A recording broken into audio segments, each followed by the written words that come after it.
Kur'an bir til möcüzesidir. Onunda söz ve uslubga ait barcha güzellikler, fasahatning hamma turlari, axloqqa ait barcha prinsiplar, koinotga ait butun qonuniyatlar, foydali ilmlarning yig'indisi, ilohiy uchurlarning katalogi, o'tmishga va kelgusiga oid g'aybiy xabarlar bo'lishiga qaramay hech qanday qalaymaqonchilikdan asar yo'q.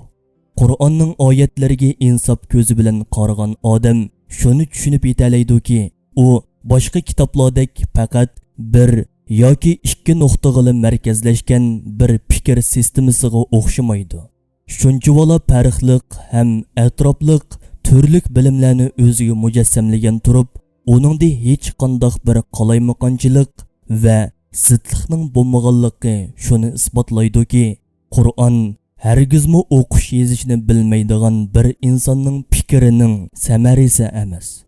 Chunki har qancha yuqori saviyada yozilgan bo'lsa-mu, inson yozgan har qanday bir asar xatolik va savallikdan xoli bo'lolmaydi.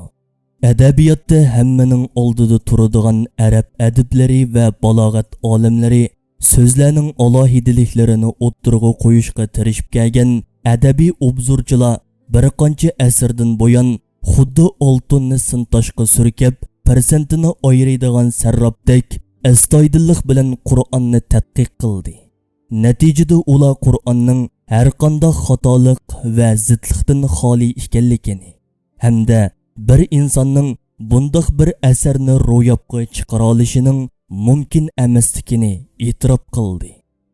Ular texichi Qur'on ustida talabga loyiq bir shaklda fikr yurgizib, uni tushunishga tirishmamdi. Agar Qur'on Allohdan boshqa biri tarafidan kelgan bo'lsa edi, ular cho'qim uningdan nurg'unlagan zidliklarni bayqagan bo'ladi. Sura Nisa 81-oyat.